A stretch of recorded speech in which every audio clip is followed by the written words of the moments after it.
ខ្ញុំហូរស្រក់មកឯងក្រោយមន់រងាវក្តែងត្រង់បានថ្លែងថ្ងៃនេះមន់មិនរងាវឡើយតើតែអ្នកប្រកាយ3ដងធ្វើមិនស្គាល់ខ្ញុំគេបានអ្នកនេះក៏ជាអ្នកដែលជួយគេសុំទូដែរខ្ញុំបាននេះខ្ញុំមិនស្គាល់គាត់ទេយ៉ាងច្បាស់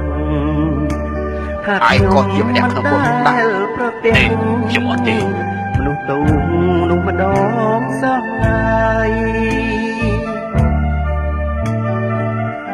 មនុស្សនេះពិតជានៅជាមួយយេស៊ូនោះហើយព្រោះគាត់ក៏ជាអ្នកសំខាន់ដែរហើ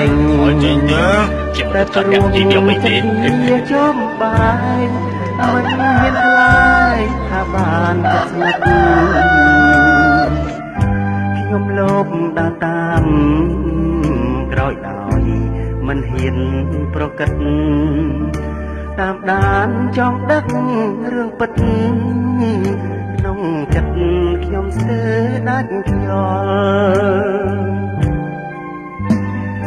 រៀនហើយស្គាល់មិន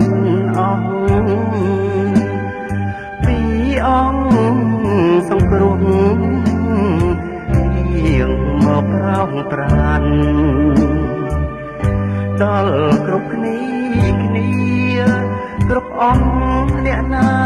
ដែលបានប្រគល់ប្រលឹងវិញ្ញាណជឿត្រង់ជាព្រះផងខ្លួន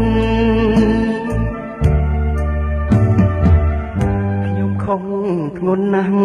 បាត់ព្រះមួយអង្គដោយហេតុតែខ្ញុំមនុស្សល្ងង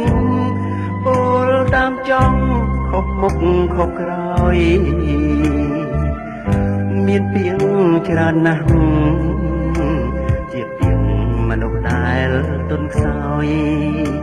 គូស្ដាយណាព្រះអង្គអើយនេះហើយជាមនុស្សមានបាប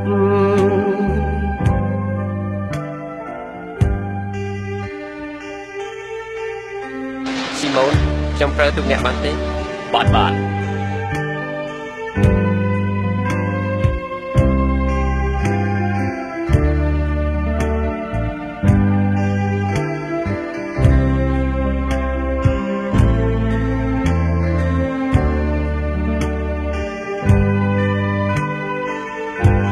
្រះអង្គម្ចាស់សូមយើងចេះទៅបាត់ទូមកគុំជាមនុស្សមានបាបកុំខ្លាចអីពីនេះទៅមកអ្នកនឹងមានសាបទៅវិញត្រង់មេត្តាសន្ដងឲ្យខ្ញុំពេលត្រង់ដែលខំនឹងត្រង់ខ្ញុំសូមអង្គវសូមសាំសានឹងព្រះអង្គទួងបីខុសប៉ុណ្ណឹងកូនបដោដើរតាមគ្រប់គ្រីពេលព្រះអម្ចាស់ខ្ញុំរស់ឡើងវិញសាវកបានឈរពីងពេញពេលត្រវិញមានការអៀនខ្មាំងតែទ្រង់បានបោយដោយព្រះពីស្រឡាញ់ណាស់អញអត់ទៅឲ្យឯងជ្រះស្រឡាញ់